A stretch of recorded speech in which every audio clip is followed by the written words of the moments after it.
장맛비 틈새에 6월 하순 넷째 월요일이다. 장마 기간이긴 해도 우리 지역은 강수량이 흡족하지 않은 편인데 중부권에는 비가 많이 내린다는 소식이다.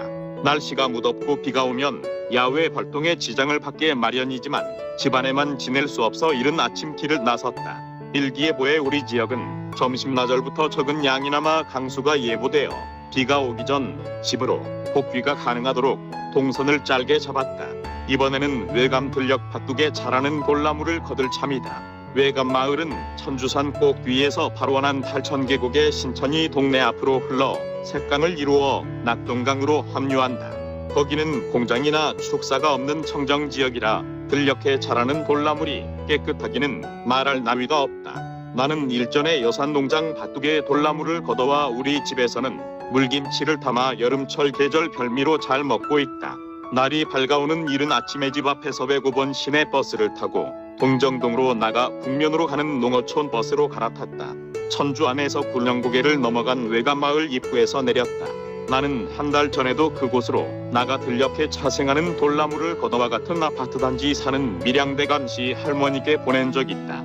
초등 동기 꽃대감과 함께 아파트 단지들의 꽃을 가꾸며 소일하는 분이다. 아침에 걷게 될 돌나물은 같은 아파트 단지 꽃대감 친구에게 보낼 생각이다. 내가 생활 속에 남겨가는 글을 유튜브에 기계음으로 변환시키는 친구에게는 이미 2차례 돌나물을 안겼다. 진리예산성 동문을 넘어간 평지마을 임도를 걸으면서 걷어온 돌나물이었다. 그때는 이른 봄이라 돌나물이 덜 자란 어린 순이었다.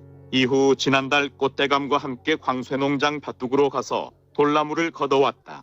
집을 나설 때 비가 부슬부슬 내려 우산을 펼쳤을까 말까 하다가 손에 든 채 시내버스를 탔더랬다. 버스를 타고 보니 제법 굵은 빗방울이 차창에 비켜 스쳤는데 동정동 한 승장에 닿으니 비는 그쳐주었다. 북면으로 가는 농어촌 버스를 타고 외가마을 입구를 지난 주유소에서 내려 화천리 회전 교차로를 지난 신천 둑길로 들었다. 한적한 둑길 들머리부터 목표로 삼은 돌나물이 보였다. 장맛비 틈새 이른 아침 북면으로 나갔더니 천주산이 작대산으로 뻗어가는 산등선엔 운무가 걸쳐져 한 폭의 수묵담채화를 보는 듯했다. 감개 신도시 아파트 단지 사는 주민들은 아직 출근 시간대가 아니라 찾길은 한산했다.